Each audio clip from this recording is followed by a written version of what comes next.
let's talk about the good intentions behind skipping meals and why it's actually leading to you overeating. The thought processes I'm about to go over all seem logical, and I hear them from nutrition clients every day. However, they're sabotaging you. I'm going to walk you through 3 common misguided thought processes that lead to skipping meals, and then we'll reframe them to a thought that is actually going to help you with your healthy eating goals. Thought process number 1, I'm trying to be good or disciplined during the day. What you may be thinking here is, if I can just hold it together until dinner. I didn't eat much earlier, so it'll balance out. If I was more disciplined, I could do this. And here's why it backfires.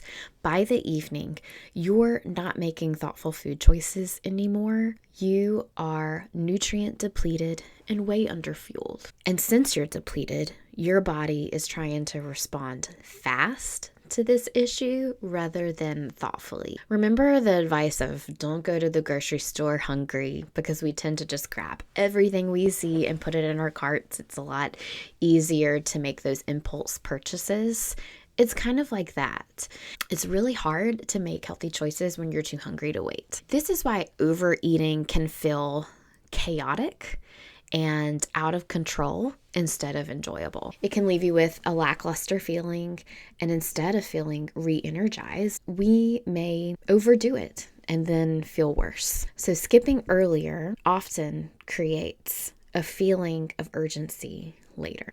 Thought process number 2, I'm not hungry earlier in the day, so obviously I don't need to eat. What you may be thinking here is, I'm too busy, I'm too stressed to eat. Or you may be thinking, I'll eat when I feel hungry. Isn't that what I'm supposed to do anyway? Let's talk about why this is a problem. Stress and busyness actually blunt our hunger cues, especially if this is occurring earlier in the day, in the morning, in the midday, in the early afternoon.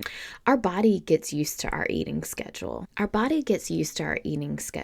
Meaning if we are routinely skipping meals and underfueling, this can distort our hunger cues, making them way less reliable. Hunger can then show up later as really intense cravings, often for sugar, grazing, overeating a very large meal, snacky eating, where you don't really feel satisfied by anything. And if it's really severe, if you've ignored your hunger cues for too long, you can start to feel nauseous and like you're getting a headache. Here's the nuance, and I want you to remember this. I am not saying force food, force yourself to eat. What I am saying is that lack of hunger does not mean lack of need.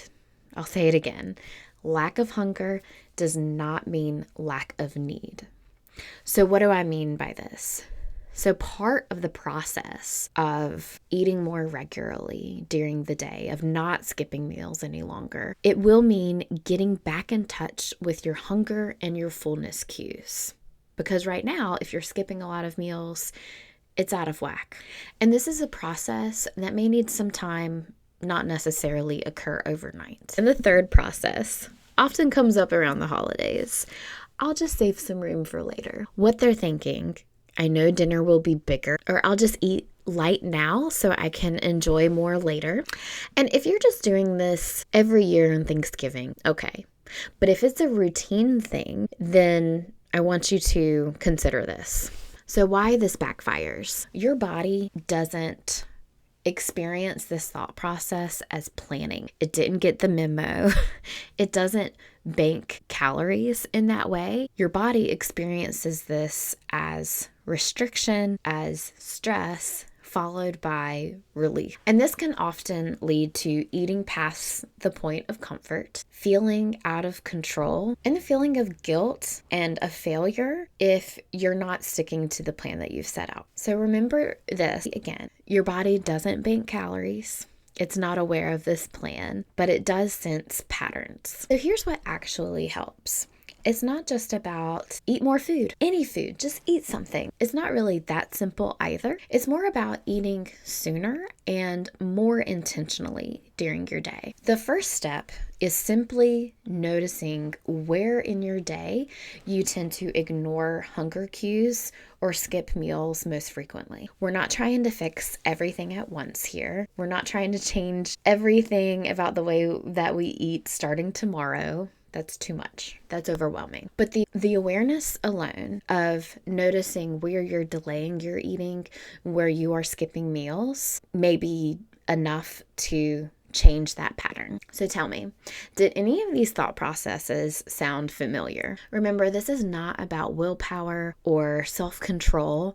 This is about how diet culture really sneaks on in there and affects our relationship with food and affects our daily decisions about food. In the next video, I'm going to be walking you through 2 client stories who saw major differences in their day just by adding nutrition and without chasing perfection. See you there.